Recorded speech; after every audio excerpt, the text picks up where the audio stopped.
들어갑니다. 요한복음 21장 1절에서 14절까지 말씀인데 오늘 4절까지만 읽습니다. 1절에서 4절까지 제가 봉독하겠습니다. 그 후에 예수께서 디베랴 호수에서 또 제자들에게 자기를 나타내셨으니 나타내신 일은 이러하니라. 시몬 베드로와 디두모라 하는 도마와 갈릴리 가나 사람 나다나엘과 세베대의 아들들과 또 다른 제자 둘이 함께 있더니 시몬 베드로가 나는 물고기 잡으러 가노라 하니 그들이 우리도 함께 가겠다 하고 나가서 배에 올랐으나 그날 밤에 아무것도 잡지 못하였더니 날이 새어갈 때에 예수께서 바닷가에 서셨으나 제자들이 예수이신 줄 알지 못하는지라. 아멘. 이 시간에는 우리 지난주일 광고된 대로 본교에 이제 세례식과 입교식을 하겠습니다.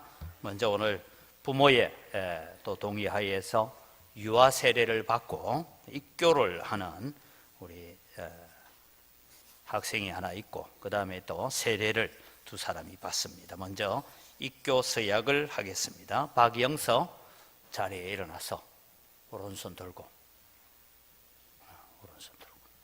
이제 서약할 때에 어제 세례 받아야 된다는데 엄마한테 보내놓고 유아 세례 받았대. 엄마가 내가 이 아이를 신앙으로 교육하겠습니다 했으니까 오늘 제가 묻는 질문에 아멘 하고 답을 하시기를 바랍니다. 당신은 어렸을 때에 부모의 신앙 고백과 서약으로 세례를 받았으므로 이제는 그 고백과 서약을 당신 자신의 것으로 삼고 성실히 지키기로 맹세합니까? 옆에 할매한테도 안 들리겠다. 좀 크게. 당신은 자신이 하나님 앞에 죄인인 줄 알며 당연히 그의 진노를 받아야 할 사람이지만 하나님의 크신 자비에 의해 구원을 얻는 길 이외에는 소망이 없는 자인 것을 인식하십니까? 당신은 주 예수 그리스도가 하나님의 아들이심과 죄인의 구주이심을 믿으며 복음에 말한 바와 같이 구원하실 이는 오직 예수 그리스도 한 분뿐인 줄 알아 그를 영접하고 그에게만 의지하기로 작정하십니까? 당신은 지금 성령의 은혜만을 의지하여 그리스도를 쫓는 자가 되어 모든 죄를 버리고 그의 가르침과 모범을 따라서 살기로 작정하십니까? 당신은 이제부터 교회의 관할과 치리에 복종하고 성결과 화평을 이루도록 노력하기로 작정하십니까? 당신은 주일 예배를 빠지지 아니하고 모든 공예배 출석을 열심히 하기로 작정하십니까? 이거는 심각하게 듣고 아멘 하세요. 이제 당신은 하나님을 바르게 섬기기 위하여 성경을 알아야 되는 줄 알고 성경을 읽는 일과 배우는 일에 열심하며 해마다 성경을 1독 이상 읽든지 듣든지 하기로 작정하십니까?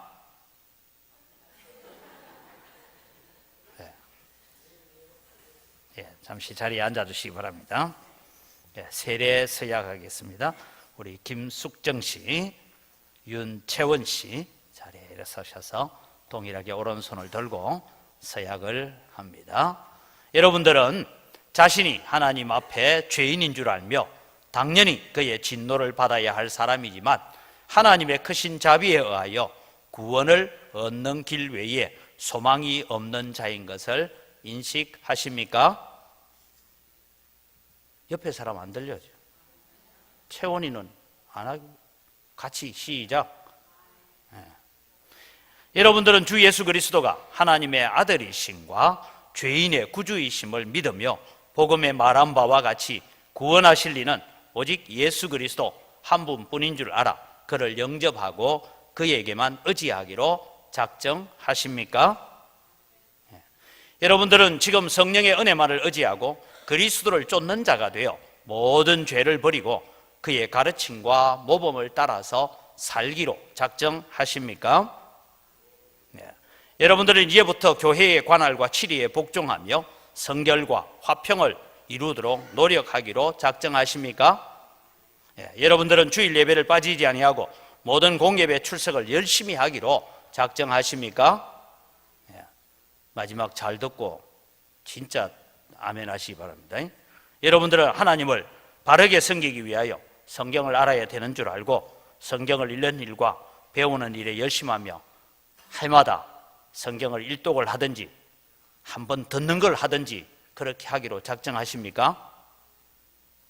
꼭 해야 돼요. 이제 우리 세례식을 하도록 하겠습니다. 숙정 씨 앞으로 먼저 나와서 쓰시고.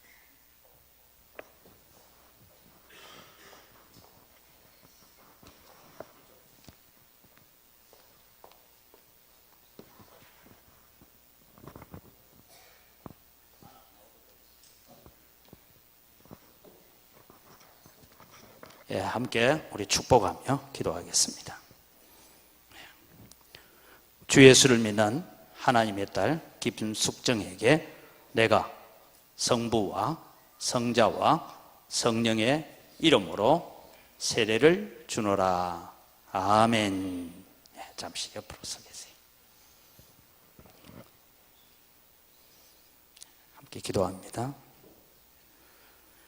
주 예수를 믿는 하나님의 딸 윤채원에게 내가 성부와 성자와 성령의 이름으로 세례를 주노라. 아멘. 뒤로 돌아서시기 바랍니다. 우리 영수도 앞으로 나오고. 머리에 물 안 얹어주니까 섭섭하지. 어릴 때 다 세례 받았어요.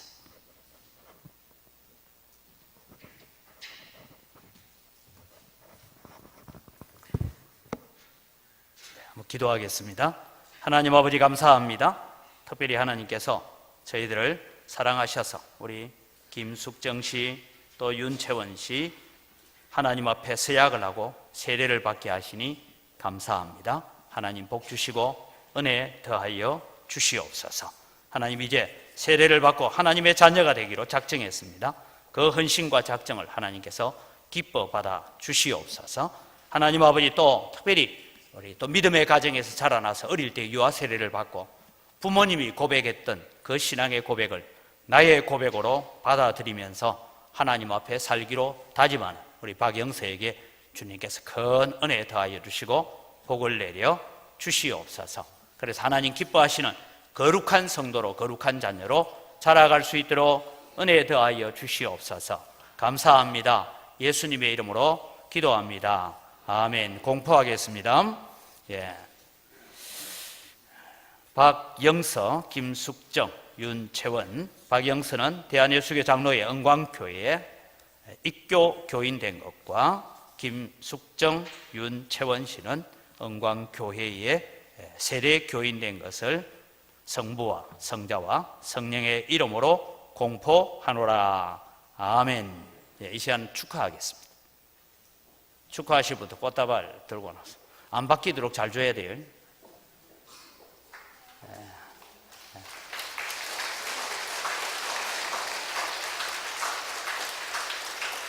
아직 들어가지 말고 서 있어요. 서 있고 찬양을 하는 동안에 제가 기념 촬영하겠습니다. 우리의 찬양을 받으시는 아버지 하나님 감사합니다. 오늘도 우리가 한 걸음씩 한 걸음씩 주님을 따라가겠다고 찬양합니다. 찬양대로 살아가는 우리의 삶이 복되고 아름답게 하여 주시옵기를 간절히 바라옵고 원하옵니다. 오늘도 저희들이 또 하나님 말씀을 들으려고 합니다. 하나님 우리의 마음의 귀를 열어 주시옵소서. 그래서 하나님의 말씀을 듣고 또 그 말씀대로 살겠다는 다짐 가운데서 예수님의 제자로 잘 자라가게 하여 주시옵소서. 감사합니다. 예수님의 이름으로 기도드립니다. 아멘. 오늘 이제 세례를 받고 또 입교를 한 여러분을 진정으로 축하합니다. 어제 문답할 때도 말씀을 드렸지만 교회는 교회의 절차를 따라서 세례를 받고 또 유아 세례를 받은 분들이 자기 서약으로 입교를 해야 교회의 정회원이 되어진다라는 것입니다. 교회의 정회원이 되어지고 하나님의 나라의 일꾼으로 세워져 가는 일들을 잘 감당할 수 있는 여러분이 되기를 바랍니다. 또 동시에 이것은 뭘 얘기하느냐 하면 하나님 앞에 내가 새롭게 태어났다라는 것을 기억하고 새로운 삶을 아름답게 살아감으로써 하나님 앞에 존귀한 존재들이 되기를 주님의 이름으로 축복합니다. 예, 오늘 우리는 예수님의 제자라면 자라가야 됩니다 라는 설교의 주제로 두 번째 설교를 드리려고 합니다. 지난주에는 그 후에라는 말이 뭐냐라고 살폈습니다. 그 후에라는 것은 예수님께서 부활하시고 난 다음에 부활하신 그날 저녁에 10명의 제자들이 있는 방에 찾아오셔서 부활하신 모습을 보여주셨어요. 그때에 도마는 그 자리에 없어서 무슨 소리 하고 있느냐? 나는 예수님의 옆구리를 만져보고 손에 못자국을 보기 전에는 못 믿겠다. 그래서 8해가 지나서 예수님께서 다시 찾아오셔서 이제 11명의 제자가 있는 그 방에서 오셔서 도마를 향하여서 너 손을 내밀어서 내 못자국을 만져보고 내 옆구리에 창자국을 만져보라. 그리고 의심하는 자가 되지 말고 믿는 자가 되라. 그때 도마가 나의 주시며 나의 하나님이십니다 라고 고백을 합니다. 그때 예수님께서 말씀하시죠. 너는 나를 본고로 믿느냐? 보지 못하고 믿는 자가 더 복되다. 그 일이 있었습니다. 그게 그 후에입니다. 그리고 여러분, 시간이 지났어요. 제자들은 또 예수님이 찾아올 줄 알았는데 예수님은 오시지 않습니다. 하루를 지나고 이틀을 지나고 3일을 지나는데 예수님이 나타나지 않습니다. 그래서 그들이 생각한 것이 뭡니까? 부활하신 예수님이 십자가에 나가시기 전에 부활하시고 난 뒤에도 마리아를 통해서 하신 말씀이 내가 너희들 먼저 갈릴리로 가나니 갈릴리에서 보리라 하지 아니하였느냐. 그래서 갈릴리까지 왔습니다. 근데 갈릴리에 왔는데 문제는 거기에도 예수님께서 빨리 나타나지 않더라라는 것입니다. 그래서 돈도 떨어지고 이제 먹을 양식도 떨어지고 그렇게 고민하는 가운데서 베드로가 이 난국을 어떻게 해결할 것이냐 그런 마음을 갖고 고민하다가 내가 그래도 어부 아니냐, 내가 3년 동안 비록 거물질하는 걸 잠시 놓기는 했지만 내 어부 실력은 아직 녹슬지 않았다. 그래서 고기라도 잡아서 지금 나를 따라온 이 6명의 동생들을 먹여 살려야 되겠다. 그런 마음을 가지고 고기 잡으러 갔다. 그런데 몇 마리 잡았다고요? 한 마리도 얻지 못하고 밤새도록 수고만 하고 그렇게 했던 그 현장에 주님이 다시 3번째로 찾아오셨다 하는 얘기가 오늘 본문의 배경입니다. 그러면서 제가 오늘 이 요한복음 21장은 제가 일반적인 설교의 방식으로 설교하는 것이 아니고 제가 SFC 간사로 있을 때 학생들과 성경 한 구절 한 구절 읽어가면서 큐티라고 하는 게 있습니다. 나중에 여러분 우리 교회도 좀 큐티 학교 성경을 개인적으로 묵상하는 그런 훈련을 좀 하고 해야 되는데 그런 훈련을 하면서 이 말씀을 가지고 살펴보았던 것을 추억을 하면서 제가 오늘 설교 준비를 했습니다. 그래서 오늘 이 말씀들을 통해서 우리가 기억해야 되는 것은 지난주에는 우리가 놀라운 영적 체험을 하고 병고침의 역사를 경험해보고 방언의 은사를 받아보고 해도 갈등은 생긴다. 그 체험 한 번 했다고 우리가 영원히 사는 것이 아니라 그런 체험이 있고 그런 은혜를 경험해도 여전히 우리 속에 일어나는 갈등을 해결하지는 못하더라. 그럼 그 갈등을 어떻게 해결해야 되느냐? 하나님의 말씀으로 계속 내 자신을 채워가야 됩니다. 그 대표적인 것은 제가 베드로 후서를 가지고 너희 믿음의 덕의 지식을, 지식의 절제를, 절제의 인내를, 인내의 경건을, 경건의 형제 우애를, 형제 우애의 아가페 사랑을 더하여 가라, 보충해 가라. 그러면 너희들이 넘어지지 않고 열매 없는 자가 되지 않을 것이다. 그러나 너희들이 그냥 교회만 왔다 갔다 하고 설교만 듣고 하고 그렇게 살면 열매 없는 자가 된다 이 말입니다. 제자로서 자라가지 못한다. 그것을 말씀하고 있는 것입니다. 그래서 여러분, 제자의 길은 자라가야 되고 제자의 길은 성숙해 가야 됩니다. 2018년 한 해를 마무리하면 요만큼 자랐고 다시 2019년을 마무리할 때는 내 믿음이 그래도 내가 다른 사람은 잘 몰라도 내가 내 스스로를 점검해 봐도 내 신앙과 내 믿음이 이만큼 자랐구나 하는 것을 스스로 좀 점검해 가면서 성장해 가는 자가 되어야 되지 다람쥐 쳇바퀴 돌듯이 우리의 신앙생활을 해서는 안 됩니다. 그렇다면 오늘 우리는 베드로를 통해서 이 부활하신 주님을 만났던 베드로의 실수, 베드로의 실패를 통해서 우리는 우리 자신을 점검하면서 어떻게 우리 자신이 제자로서 잘 자라가고 회복되어져 가야 될 것인가 하는 것을 살펴보려고 하는 것입니다. 그래서 여러분, 이제 이 베드로를 비롯한 6명, 그래서 7명이 갈릴리로 왔습니다. 12제자 중에 가룟 유다는 죽었고 4명의 제자들은 어디 갔는지는 기록에 없고, 단지 이 7명의 제자들이 이제는 예수님께서 내가 부활하면 먼저 갈릴리로 갈 것이다 하는 그 말씀을 듣고 갈릴리까지 왔어요. 와서 마음대로 돌아다니면서 혹시 우리 주님 못 봤어요? 혹시 어디 계신 거 못 봤어요? 이러면서 여러분 찾아다닐 수도 없는 일입니다. 왜냐하면 대제사장이나 이 로마 군병들이나 이런 사람들이 지금 예수님이 부활했다라고 믿지 않고 예수님의 시신을 훔쳐가가지고 예수님 부활했다라고 해서 혹세무민을 하고 지금 사람들을 선동하고 있다. 그래서 제자들을 지금 잡으려고 혈안이 되어 있는 이런 시점입니다. 이럴 때 마음껏 예수님 찾을 수도 없고 소문을 낼 수도 없고, 그래서 갈릴리에 자기가 아는 친척 집에 지금 방 한 칸을, 사랑채 한 칸을 빌려서 지금 숨어 있습니다. 여기서 예수님 오시겠지. 하루가 가고 이틀이 가고 사흘이 가고 나흘이 갔는데 예수님은 오시지 않습니다. 베드로는 점점 걱정이 되어 갑니다. 그런데 아마 오늘 저녁에 양식이라고는 겨우 손바닥만한 빵 하나를 먹은 것 같습니다. 7명이서 혼자 먹어도 시원찮은데 7명이서 그 한 조각씩 나누어 먹고 배가 고프니까 물을 가지고 배를 채우고 그러고는 지금 오늘 밤을 보내려고 앉아 있습니다. 저녁이 되었습니다. 이제 제법 어둠이 짙어오는 그 시점에 베드로가 고민을 합니다. 주님, 우리가 갈릴리로 오신다 했는데 지금 나흘이 지나가고 닷새가 지나갔는데도 왜 예수님 오시지 않지? 내일 아침에는 먹을 양식이 없습니다.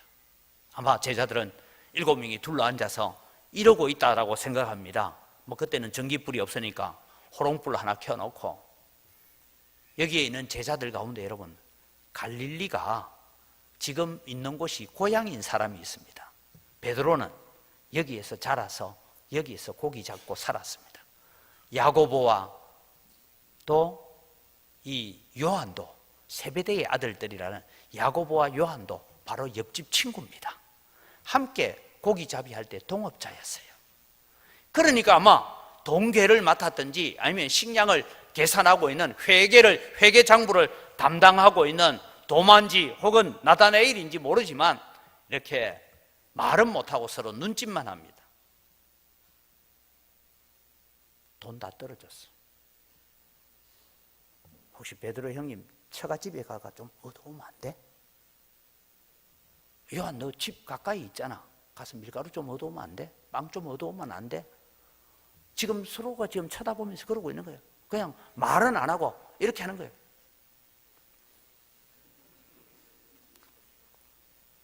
이러고 있는 거예요 지금. 그러니까 여러분, 요한이나 야고보도 2달 전만 해도 집에 갈 수 있어요.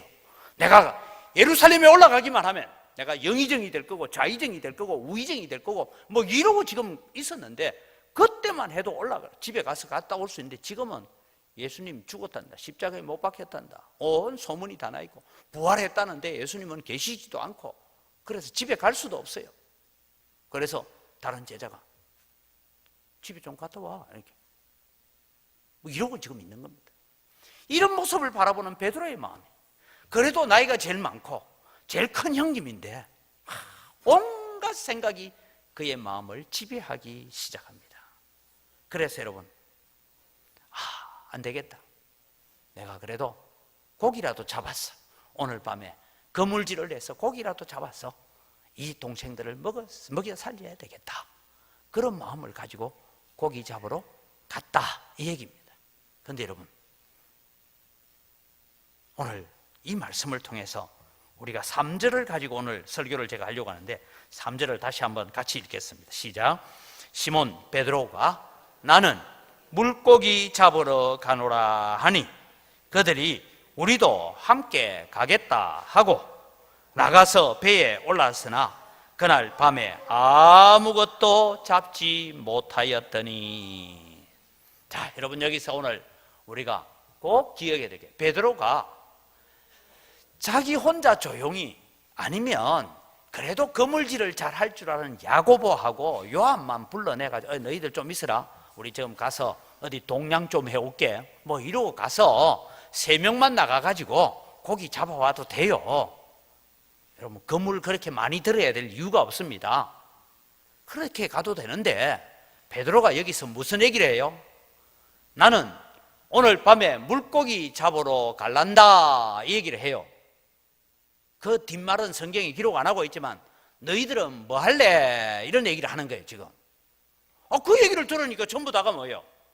그래, 우리도 갑시다 하고 초장도 준비하고 고추장 준비하고 깻잎 따가지고 지금 간 거예요. 그 얘기를 적고 있는 것입니다. 여기서 여러분, 오늘 우리가 하나 우리에게 적용할 것은 베드로를 통해서 믿음 없는 말로 선동하지 맙시다 라는 것이 오늘 본문에서 우리가 하나 살펴야 돼요. 당장 내일 먹을 거리가 없는 베드로의 심정은 충분히 이해가 됩니다. 내가 갈릴리로 간다, 거기서 나를 만날 것이다 해서 갈릴리까지 왔습니다. 며칠을 기다려도 주님이 계시지 않습니다. 찾아오지 않습니다. 베드로를 따라온 다른 6명의 제자들은 베드로가 어떤 결정을 하는지만 쳐다보고 있습니다. 오늘 저녁은 허기가 면할 정도로만 먹고 물로서 배를 채웠습니다. 어쩌란 말입니까? 항변할 수 있는 상황입니다. 그래서 고기라도 잡아서 배고픈 동생들을 좀 먹여 살려야 되겠다, 그런 마음을 가지는 것이 아주 정상적인 생각입니다. 그래서 베드로가 말하죠. 나는 물고기 잡으러 가노라. 여러분, 이게 무슨 말이냐면 내일 먹을 양식도 없고 주님도 오시지 않고 고기라도 잡아서 먹자. 지금 베드로는 나는 예수님의 제자의 길을 떠나겠다, 예수님 버리고 나는 다시 고기잡이 하는 업으로 옛날로 돌아가겠다, 그 얘기 아닙니다. 지금 처하여 있는 요 상황, 요 형편, 요것만 좀 우리 잠시 고기 잡은 것을 통해서 이 위기를 넘어가자, 그런 얘기예요. 베드로가 부활하신 예수님을 부인하는 것도 아니에요. 하나님 살아계심을 부인하는 것도 아닙니다. 단지 지금 이 형편을, 이 어려운 형편을 그렇게 좀 해결했으면 좋겠다, 그렇게 결정을 한 겁니다. 그럼 앞서 말씀드린 것처럼 베드로 혼자 조용히 나가든지 아니면 원래 어부였던 야고보, 요한만 데리고 가든지 그랬으면 좋겠는데, 그 자리에서 나는 오늘 밤에 고기 잡으려고 가려고 한다, 너희들은 뭐 할래? 그러면서 충동질을 해서 이 동생들의 동의를 얻어서 함께 물고기 잡으러 갔다. 배도 빌리고 그물도 빌리고, 그래서 밤새도록 그물을 내렸지만 얻은 것이 하나도 없었다라고 말씀하고 있습니다. 사랑하는 성도 여러분, 우리 영광교회 성도라면 어떠했을까? 저는 그런 생각을 해봤어요. 최소한 우리 영광교회 성도라면 부활하신 주님을 만나고, 그것도 2번이나 직접 만나고 난 뒤에 너희 좀 기다리라, 그래서 기다리고 있는데 하루가 지나고 이틀이 지나고 사흘이 지나도 오지 않고, 밥 한 끼 굶고 2끼 굶고 하루를 굶고 이틀을 굶어도 주님이 오시지 않는다 할지라도 최소한 우리 영광교회 성도들은 주님 오신다 했으니 믿고 기다리자, 금식 좀 하면 되지, 평소에 내 못하던 금식 오늘이라도 한번 좀 해보자. 주님은 우리를 죽도록 내버려 두시지 않을 거다. 우리를 죽일 것 같았으면 주님께서 갈릴리로 오라고 말씀도 안 했을 거다. 기다리자. 그게 여러분 바른 신앙이고 바른 믿음인 줄 믿습니다. 그런데 베드로는 그러지 못했다는 거예요. 왜 그렇습니까? 지금 자기 앞에 놓여있는 형편과 환경을 보니 너무 힘든 거예요. 전부 다 베드로의 결정만을 기다리고 있는 그 눈길을 쳐다보고 있으니 너무 힘든 거예요. 다시 말씀드립니다. 우리 영광교회 성도들이라면 오늘 저녁을 굶고 내일 하루 종일 굶었다 할지라도 주님이 기다리라고 하면 기다리고, 주님이 여기 서 있으라면 서 있을 줄 믿습니다. 우리 그런 믿음으로 살아야 돼요. 근데 주님의 말씀이 있었음에도 불구하고 지금 고기 잡으러 가는 거죠. 베드로는 자기의 처지가 너무나 불쌍했습니다. 이 위기를 어떻게 극복하나, 자기 문제에 너무 깊이 빠져 있다 보니 그런 결정을 하고 다른 제자들을 선동하고 있다라는 것입니다.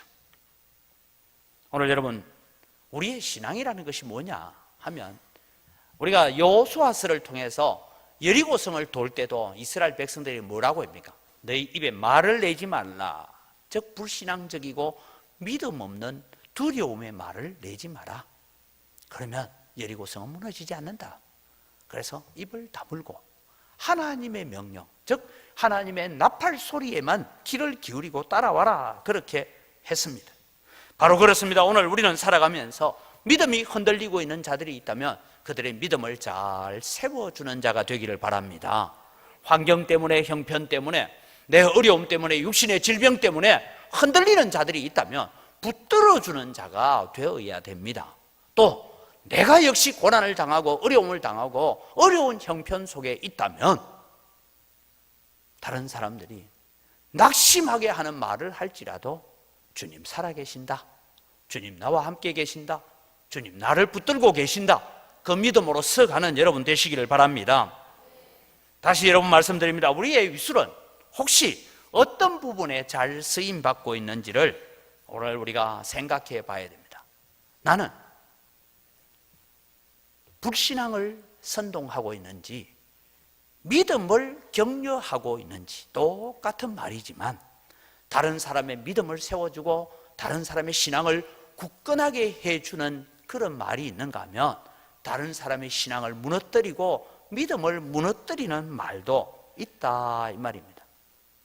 여러분, 우리는 교회의 평안과 다른 사람의 믿음과 헌신을 불러일으키는 선동을 잘하는 여러분 되기를 바랍니다. 믿음 없는 선동이 아니고 믿음의 선동, 믿음의 권면을 잘하는 성도들이 되어야 됩니다. 여러분, 세상에도 참 많은 기관들이 말이 많지만 교회만큼도 말 많은 단체도 잘 없습니다, 여러분. 그런데 우리는 오늘 이 말씀을 보면서 나는 물고기 잡으러 간다, 너가 어쩔래? 이렇게 해서 그냥 기다리고 있는 제자들의 마음을 흔들어 가지고 고기 잡으러 가는, 갈릴리 호수까지 끌고 가는 그런 베드로는 되지 않아야 되겠다라는 것입니다. 대표적으로 여러분, 우리는 민수기 13장을 보면 10명의 정탐꾼들이 나옵니다. 이 10명의 정탐꾼들이 어떤 일을 하게 됩니까? 선동을 합니다. 그래서 온 이스라엘 백성이 선동을 받아서 60만 대군 가운데서 2명만 살아남고 나머지는 40년 동안 광야 생활하다가 다 죽은 다음에 다음 세대들이 가나안 땅에 들어갑니다. 그 선동을 여러분 우리가 한번 보겠습니다. 민수기 13장 31절에서 14장 3절을 빨리 읽어갑니다. 그와 함께 올라갔던 사람들은 이르되 우리는 능히 올라가서 그 백성을 치지 못하리라. 그들은 우리보다 강하니라 하고 이스라엘 자손 앞에서 그 정탐한 땅을 악평하여 이르되 우리가 두루 다니며 정탐한 땅은 그 거주민을 삼키는 땅이요 거기서 본 모든 백성은 신장이 장대한 자들이며 거기서 네피림 후손인 아낙 자손의 거인들을 보았나니 우리는 스스로 보기에도 메뚜기 같으니 그들의 보기에도 그와 같았을 것이라. 온 회중이 소리를 높여 부르짖으며 백성이 밤새도록 통곡하였더라. 이스라엘 자손이 다 모세와 아론을 원망하며 온 회중이 그들에게 이르되 우리가 애굽 땅에서 죽었거나 이 광야에서 죽었으면 좋았을 것을 어찌하여 여호와가 우리를 그 땅으로 인도하여 칼에 쓰러지게 하려 하는가? 우리 처자가 사로잡히리니 애굽으로 돌아가는 것이 낫지 아니하랴. 그래서 여러분, 이 민수기 13장 14장 사건을 통하여서 이스라엘 백성은 10하루길이면 들어가서 정복할 수 있는 가나안 땅을 40년 동안 광야에 떠돌다가 다 죽었습니다. 10명의 잘못된 선동 때문에 그 마음이 무너졌어. 망하고 말았다라는 것입니다. 여러분, 사랑하는 성도 여러분, 지금까지 우리가 어떻게 사셨는지 중요하지 않습니다. 지금부터 이제는 2018년을 보내고 새로운 한 해를 맞이하면서 우리는 그 아들의 장성한 분량이 충만한 데까지 자라가기 위해서 뭘 해야 될까? 여러분, 내 속에 불신앙적이고 믿음 없는 말이 있다면 그것을 가지고 다른 사람을 선동하는 일에 사용되지 않기를 바랍니다. 이게 베드로였어요. 부활하신 주님을 2번이나 만났던 베드로. 그러면 우리는 뭐 해야 되냐? 믿음의 선동을 하고 거룩한 헌신의 선동을 잘하는 성도들이 되시기를 바랍니다. 좀 오늘 제가 이런 얘기해도 이해하고 들으십시오. 지난 주일이죠. 우리 예전도의 협의회 총회를 한다고 제가 앉아 있었어요. 주일날 밥을 누가 할 거냐? 그게 얼마나 심각한 문제였는지 투표까지 하더라고. 투표까지. 제가 그전에 그런 얘기를 좀 들었어. 제가 우리 교회 지금 이번에 새로 임직할 권사들까지 다 하면 33사람이다. 그래서 무조건 조를 내가 짜줄게. 저도 내 원하는 대로 요 붙어라 이런 식으로 아니고 내가 순서대로 짜줄게. 1, 2, 3, 4, 5, 6, 1, 2, 3, 4, 5, 6, 1, 2, 3, 4, 5, 6 이래 딱 조를 짰어. 그래서 이제 조별로 한 달 식사 봉사하고 그 다음에 2조 들어오고 한 달씩 하고 빠져라. 한 달 하고 5개월 쉬었다가 그 다음에 또 하고 이러면 쉽지 않아요. 왜 한 사람한테 그렇게 짐을 맡겨놓고 있느냐? 그랬더니요, 무슨 얘기가 했는지 압니까? 그날 목사님이 솔로몬의 지혜라고. 야, 나는 내가 솔로몬 된 줄 알았어. 솔로몬의 지혜라고 그렇게 칭찬을 하더라고. 그래서 제가 어깨가 좀 어찌랬어요.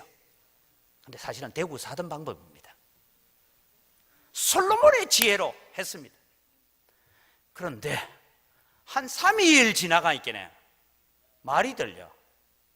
우리 조에는 솜씨 있는 사람이 없고 저쪽 조에는 솜씨 있는 사람이 서이나 있고 뭐 하고. 내가 오후 예배 때 설교 제목 뭐였어요? 오후 예배 때 탐내지 말지니라. 내가 그러면서 제발 탐내지 말라고, 사람 탐내지 말라고. 내년 되면 또 바뀌고 또 바뀌고 조가 계속 바뀔 거니까 그래 얘기했는데도 불구하고. 그래서 제가 말씀을 새벽에 묵상하면서 생각했습니다.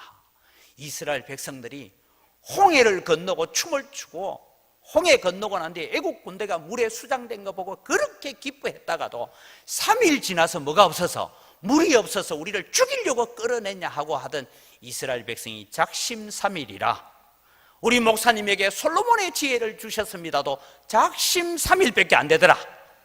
그래서 제가 기대를 안 하고 살기로 작정을 했습니다. 제가. 여러분, 오늘 우리가 살아가면서 좀 헌신하고 좀 수고하고, 야, 우리가 이렇게 좀 한 달 열심히 하고, 한 달도 아니냐, 또 한 달 하면 착각하지 마세요. 한 달이 아니라 4번이야, 4번. 그죠? 주일 한 달에 4번밖에 없어요. 그 다음에 복 받은 조가 있어. 5주일 있는 조도 있어. 이야, 우리는 복을 받았다. 우리는 5번 한다. 이러면 될 텐데 왜 조를 우리는 5주일에 있는데 우리 조를 세워가지고 좀 그러지 맙시다. 예? 따라합시다. 거룩한 일을 선동하고 믿음의 일을 선동하자. 베드로처럼 이러지 맙시다. 예? 양식 떨어졌는데 나 오늘 고기 잡으러 간다. 너는 뭐 할래? 이러고 선동하지 말자 이 말입니다. 제가 오늘 이래 설교해도 맞습니다 해놓고는 3일 뒤 되면 또 다른 말 나올 줄 알아요. 제가. 두 번째는 불신앙의 말에 선동 당하지 말자. 이 말이 뭐냐면, 두 번째로 생각할 것은 믿음 없는 베드로의 선동에 놀아나지 말아야 되는데, 오늘 여러분 성경을 적어가면서 2절에는 아주 신비한 내용을 적고 있습니다. 2절을 같이 읽습니다. 시작. 시몬 베드로와 디두모라 하는 도마와 갈릴리 가나 사람 나다나엘과 세베대의 아들들과 또 다른 제자 둘이 함께 있더니. 자, 여러분 이제 우리 예수님의 제자들 이름 외우죠. 성경도 순서대로 외우죠. 창세기 출애굽기 레위기 이래 하듯이 예수님의 제자도 어떻게 해요? 베드로 안드레 야고보 안 배웠어요 이런 거? 요한 빌립 바돌로메 이래 부르죠. 왜 모르는 척하고 있어요? 주일 학교 때 그래 배웠어요. 자, 예수님의 제자들 이름대로 다시 순서대로 외워봅시다. 베드로, 안드레, 야고보, 요한. 뒤에는 몰라도 돼. 주로 이렇게 순서대로 가는데 사복음서가 다 요 순서대로 적고 있어요. 근데 오늘 성경에는 유독 시몬 베드로와 디두모라 하는 도마가 먼저 적혀지고 있어요. 그 다음에 나오는 게 갈릴리 가나 사람 나다나엘과 그 다음에 누구예요? 야고보와 요한과 세베대의 아들들입니다. 요한이 적어서 일부러 자기 이름을 뒤로 뺐을까? 아니에요, 여러분. 오늘 성경이 주는 아주 중요한 얘기가 있습니다. 앞서 제가 말씀을 드린 것처럼 여러분, 왜 디두모라 하는 도마라고 이 이름을 앞에다가 먼저 세우고 있고 나다나엘이라는 사람을 또 먼저 세우고 있느냐 하면, 도마는 부활하신 주님을 나 못 믿겠다 하다가 어떻게 됐다고요? 아니다, 우리가 부활하신 주님을 만났다. 자, 여러분, 요한복음 20장 25절부터 읽어갑니다. 같이 읽습니다. 다른 제자들이 그에게 이르되 우리가 주를 보았노라 하니, 도마가 이르되 내가 그의 손의 못자국을 보며 내 손가락을 그 못자국에 넣으며 내 손을 그 옆구리에 넣어보지 않고는 믿지 아니하겠노라 하니라. 여드레 뒤에 예수님이 오셨어요. 27절을 읽습니다. 도마에게 이르시되 내 손가락을 이리 내밀어 내 손을 보고 내 손을 내밀어 내 옆구리에 넣어보라. 그리하여 믿음 없는 자가 되지 말고 믿는 자가 되라 하니까 도마가 말합니다. 28절입니다. 도마가 대답하여 이르되 나의 주님이시요 나의 하나님이시니이다. 이 말은 다른 거예요. 주님, 내 잘못했습니다. 부활했다는 예수님을 다른 제자들이 봤다 하는데도 내가 못 믿은 거 죄송합니다. 나의 주시며 나의 하나님이십니다. 죽을 죄를 졌습니다. 그러니까 예수님께서 또 뭐라고 말씀하십니까? 29절에 보면 이르시되 너는 나를 본고로 믿느냐? 보지 못하고 믿는 자들이 더 복되다. 이렇게 지적받았던 도마가 불과 제가 시간적으로 계산해 보면 이 사건이 있고 난 뒤에 길어야 일주일이고 짧으면 5번 정도밖에 안 지났어요. 그래서 요한 사도가 디두모라 하는 도마의 이름을 제일 앞으로 가져다 놨어요. 왜? 최소한 베드로가 야, 내일 먹을 양식이 없으니까 나 물고기 잡아서 내일 배를 채우자, 내 물고기 잡으러 가련다, 너희들 어쩔래 하면 다른 제자들은 몰라도 도마만큼이라도 형님 무슨 일 지금 하고 있습니까? 무슨 소리 하고 있어요? 내가 예수님 부활했다는 얘기를 듣고 내가 믿지 않다가 예수님께서 오셔서 너 손 내밀어서 내 못자국 만져봐라, 내 손 내밀어서 내 옆구리에 창자국을 한번 만져봐라. 그래서 내가 주님 다 만져보고 주님 앞에 나의 주시오 나의 하나님이라고 내가 고백했지 않습니까? 형님 정신 차리고 앉아 있읍시다. 하루를 굶는다고 죽습니까? 이틀을 굶는다고 죽습니까? 좀 더 기다립시다.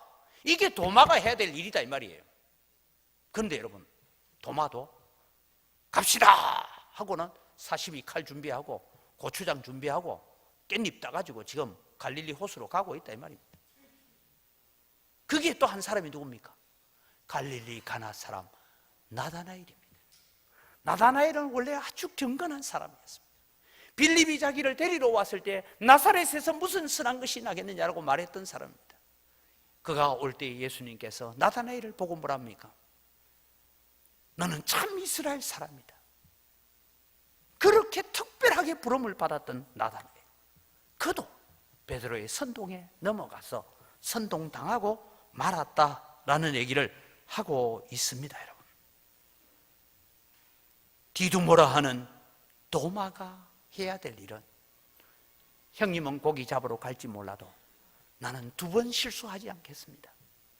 나는 2번 주님을 부인할 수 없습니다. 나는 2번 주님을 다시 내가 욕보일 수 없습니다. 고기 잡으러 가려거든 다 가세요. 나는 여기서 주님 오실 때까지 기다릴 겁니다. 이게 여러분 믿음으로 체험을 가진, 부활하신 주님을 만나본, 손에 못자국을 만나보고 옆구리에 창자국을 만져본 사람이 해야 될 고백입니다. 그런데 같이 고기 잡으러 갔어요. 마태복음 18장 6절에서 7절은 우리에게 아주 중요한 얘기를 던져주고 있습니다. 같이 읽어갑니다. 누구든지 나를 믿는 이 작은 자 중 하나를 실족하게 하면 차라리 연자 맷돌이 그의 목에 달려서 깊은 바다에 빠뜨려지는 것이 나으니라. 실족하게 하는 일들이 있음으로 말미암아 세상에 화가 있도다. 실족하게 하는 일이 없을 수는 없으나 실족하게 하는 그 사람에게는 화가 있도다. 여러분, 이 성경을 우리는 늘 실족시키는 자에게만 집중합니다. 그런데 여러분 잘 들어보십시오. 실족시키는 자에게도 화가 있다. 그런데 여러분, 실족당하는 자는 어떻습니까? 연자 맷돌이 뭡니까? 소가 굴리는 맷돌이에요. 그걸 목에 걸고 바다에 빠지는 것과 같아요. 그러니까 여러분, 실족당하는 자도 손해다 이 말입니다. 제가 가끔씩 전도를 하거나 식당에서나 이렇게 이제 여러 모임에서 사람을 만나보면요, 이런 사람들을 자주 봅니다. 목사님, 저 교회 집사까지 했어요. 아니, 교회 집사님이 왜 교회 안 나와요? 음에 내가 교회 한번 갔더니만 목사하고 장로하고 둘이서 싸우는데 나는 막 그때부터 만정 떨어져서 교회 안 가요. 그런 사람이 있고요.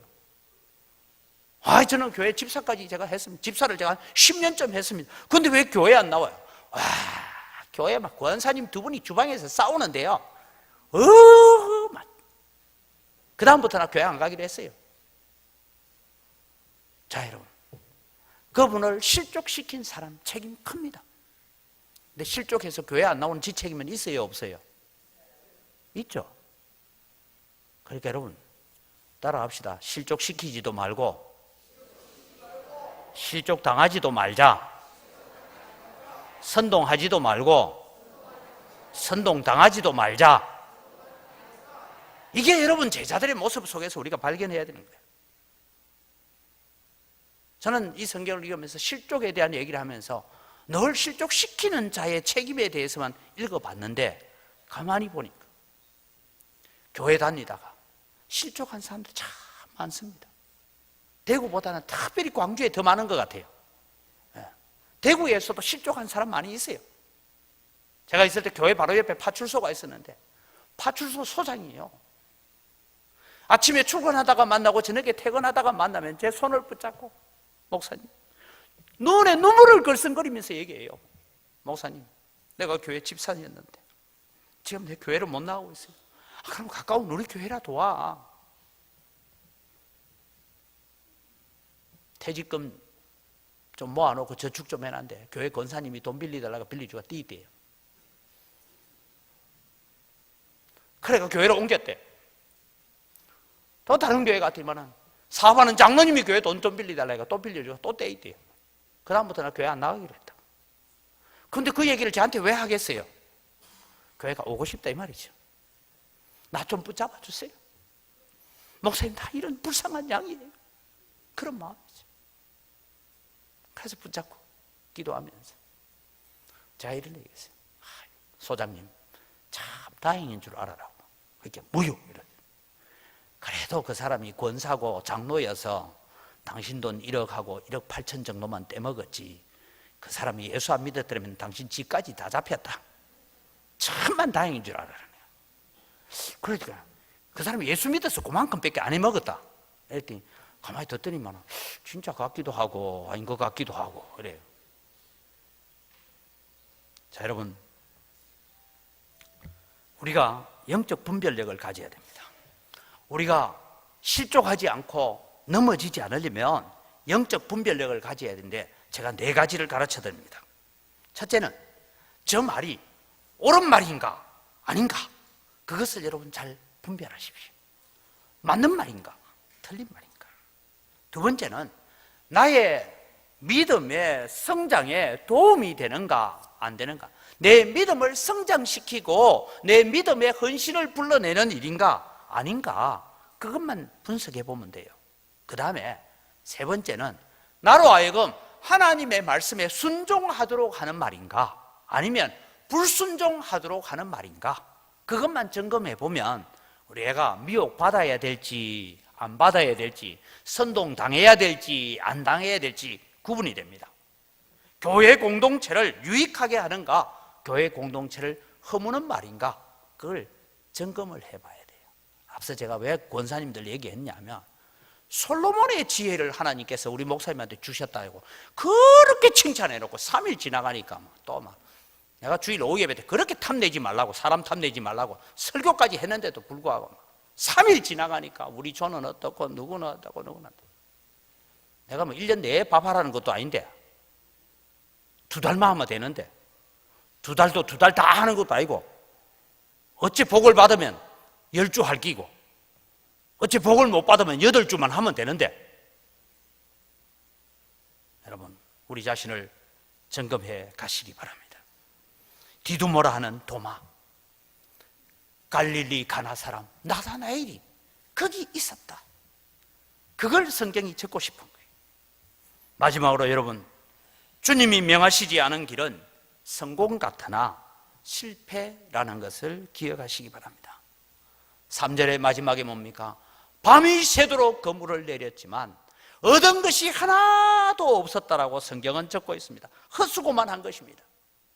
베드로는 생각했습니다. 내가 비록 3년 동안 예수님 따라다닌다고 그물 내리는 일을 안 하기는 했지만 그래도 내 고기 잡는 그물 실력은 녹슬지 않았을 것이라고 그렇게 장담하고 가서 그물을 내렸지만 고기 한 마리 잡지 못했습니다. 왜 그렇습니까? 아침 해가 밝아옵니다. 참 이상했습니다. 그래도 피라미라도 한 마리 잡힐 텐데 고기 한 마리, 송사리 한 마리 잡히지 않는 것을 보고 정말 이상했습니다.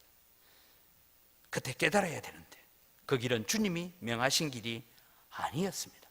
아침을 굶더라도 점심을 굶더라도 주님 오실 때까지 그 골방에 새낸 집에서 기다리고 있었더라면 주님 오셨을 거예요.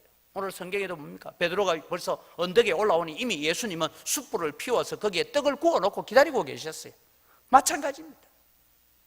오병이어의 역사를 일으키셨던 주님이 내일 아침에 우리를 굶게 하겠느냐? 그렇게 주님을 바라보고 부활의 주님을 바라보고 믿고 기다려야 하는 것이죠. 사랑하는 성도, 우리에게도 그런 경험이 없습니까? 하나님 말씀 버리고 하나님의 뜻이 아닌 길을 걸어가다가 실패한 경험들 있지요. 말을 안 해서 그렇지. 지금 우리 새벽기도 시간에 사사기를 통해서 공부하는데 여러분, 사사기는 꼭 지난 수요일 날 제가 갈등의 평행선을 걷고 있는 복임이라는 설교하고 어제 새벽에 초하루 새벽기도 때 제가 드렸던 사사시대를 지나가게 해야 된다라는 것, 수요기도에 새벽기도 안 오신 분들은 반드시 유튜브를 통해서 아니면 교회 홈페이지에서 그 설교를 들어보시기 바랍니다. 그래야 우리 믿음이 성장하고 믿음이 자라갑니다. 여러분, 사사시대의 눈에 보이는 대로 각기 자기 소견에 옳은 대로 행하면 다 잘 될 것 같았습니다. 농사도 잘 될 것 같았습니다. 그런데 하나님의 진노가 오니까 하나님이 저 조그마한 나라를 들어서 크게 해서 이스라엘을 압박하니까 모든 것이 다 실패가 되고 말았던 것입니다. 사랑하는 성도 여러분, 우리도 동일한 길을 걸어갈 때가 참 많습니다. 하나님 말씀보다 눈에 보이는 현실이 더 다급해 보이고 더 커 보이거든 마귀가 지금 나를 시험하러 왔구나라고 생각하시기 바랍니다. 야고보서 4장 13절 14절을 같이 읽습니다. 들으라, 너희 중에 말하기를 오늘이나 내일이나 우리가 어떤 도시에 가서 거기서 1년을 머물며 장사하여 이익을 보리라 하는 자들아, 내일 일을 너희가 알지 못하는도다. 너희 생명이 무엇이냐? 너희는 잠깐 보이다가 없어지는 안개니라. 사랑하는 성도 여러분, 부활하신 예수님을 2번이나 만났지만 다시 고기 잡으러 가 있는 이 제자들의 모습이 우리가 한 해를 보내고 또 한 해를 보내면서 다람쥐 쳇바퀴 돌듯이 살고 있는 우리의 신앙이고 우리의 믿음이 아닌지를 점검하시기 바랍니다. 그래서 우리는 조금씩 조금씩 자라갑시다. 조금씩 조금씩 성장해 갑시다. 말씀 들은 대로 살아보려고 애쓰고 말씀 들은 대로 순종해 보려고 애쓰고 그래서 우리가 좀 자라갑시다. 저는 다짐을 했습니다. 제 스스로에게. 아무리 좋은 설교를 해도 교인들이 그렇게 쉽게 바뀌지는 않는다. 그게 지난 주일 오후 예배 때 탐내지 말지니라 하고 조짠한 것까지 보여주면서 제발 탐내지 말고 그냥 해라 했는데도 솔로몬의 지혜를 우리 목사님에게 주셨습니다. 그렇게 칭찬하던 권사님들조차도 3일 지나가니까 이러쿵저러쿵 말 나오는데 일반 성도야 오죽하겠나. 그래서 저도 별 기대를 안 하고 설교하기로 했어요. 그래도 되겠습니까? 그래도 되겠어요?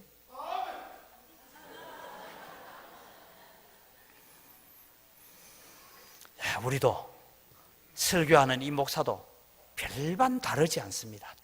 똑같은 사람입니다. 현실 앞에 무너지고 환경 앞에 무너지고 고난 앞에 환난 앞에 주저앉을 수밖에 없는 우리들이지만 오늘 기억합시다.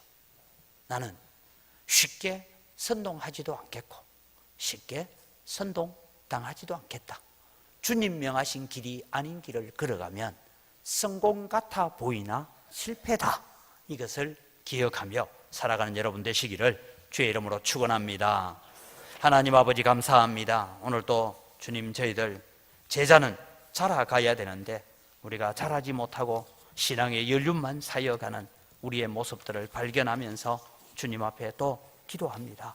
하나님 제자들처럼 늘 제자리로 맴도는 자가 아니라 이제는 성령 충만함을 받아서 자라가고 성숙해가는 성도들이 될 수 있도록 은혜에 더하여 주시옵소서. 그래서 우리의 믿음이 잘 자라가서 이제는 주님의 장성한 분량에까지 자라가는 성도들 되어서 하나님 앞에 아름다운 열매와 아름다운 결실을 할 수 있는 저희들 되게 하여 주시옵소서. 우리의 입술과 우리의 눈과 귀를 삼가 조심하여서 우리는 쉽게 마귀의 유혹에 넘어가지도 않고 또 다른 사람으로 하여금 실족하게 하는 자가 되지 않게 하시고, 하나님 우리가 정말 주님 말씀 붙들고 살아가는 것은 실패 같아 보여도 성공하지만, 말씀 떠나는 길은 성공처럼 보이지만 결국은 실패한다는 것을 기억하고 말씀에 순종해가는 저희들 되게 하여 주시옵소서. 감사합니다. 예수님의 이름으로 기도드립니다. 아멘.